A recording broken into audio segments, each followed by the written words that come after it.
বাংলাদেশের রাজনৈতিক অঙ্গন আবারও উত্তপ্ত হয়ে উঠেছে। এবার বিতর্কের সুর রাজনৈতিক ইস্যু ছাপিয়ে ব্যক্তিগত আক্রমণের দিকে মোড় নিয়েছে। এই উত্তেজনার কেন্দ্রে রয়েছেন বাংলাদেশ জাতীয়তাবাদী দল বা বিএনপির স্থায়ী কমিটির সদস্য সালাউদ্দিন আহমেদ এবং ইসলামী আন্দোলন বাংলাদেশের নায়েবে আমির মুফতি সৈয়দ মোহাম্মদ ফাইজুল কারীম।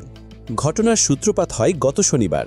ঢাকার দক্ষিণ কেরানীগঞ্জে বিএনপির এক সমাবেশে বক্তব্য রাখতে গিয়ে সালাউদ্দিন আহমেদ ইসলামী আন্দোলনের দিকে ইঙ্গিত করে কিছু মন্তব্য করেন। তিনি বলেন, সম্প্রতি কিছু দল সোহরাওয়ার্দী উদ্যানে সমাবেশ করেছে যারা হাসিনাকে হাত পাকা দিয়ে বাতাস করেছে। তিনি অভিযোগ করেন, এই দলগুলো অতীতে আওয়ামী লীগকে সুবিধা করে দিয়েছে এবং এখন তারাই আবার বড় বড় কথা বলছে।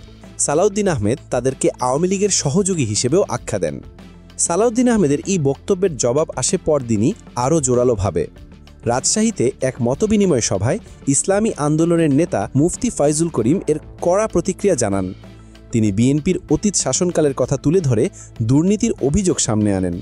তিনি বলেন, 2001 থেকে 2005 পর্যন্ত শুধু দেখেছি খাম্বা কেস। মনে আছে তো কারেন্টের খাম্বা কেস, ট্রান্সফার কেস।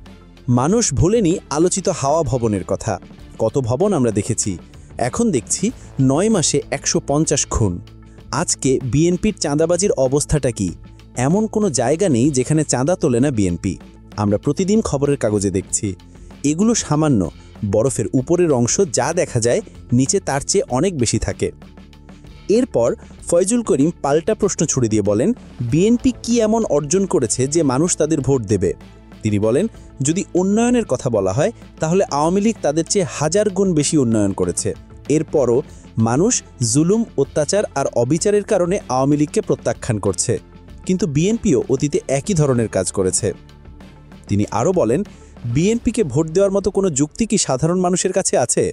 তিনি ভোলার একটি নৃশংস ঘটনার কথা মনে করিয়ে দেন, যেখানে স্বামীর সামনে স্ত্রীকে নির্যাতন করা হয়েছিল এবং সেই ঘটনায় বিএনপি নেতাদের জড়িত থাকার অভিযোগ উঠেছিল।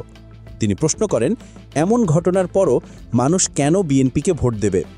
মুফতি ফাইজুল কারীম আরও দাবি করেন, বিএনপি আসলে চায় আওয়ামী লীগ নির্বাচনে থাকুক যাতে তারা আওয়ামী লীগ ঠেকানোর স্লোগান দিতে পারে।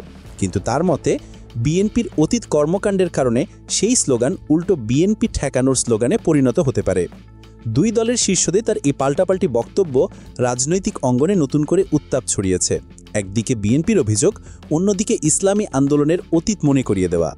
এই রাজনৈতিক বিতর্কে সাধারণ মানুষ কাকে বিশ্বাস করবে? আপনার কি মত? কমেন্ট করে আমাদের জানান।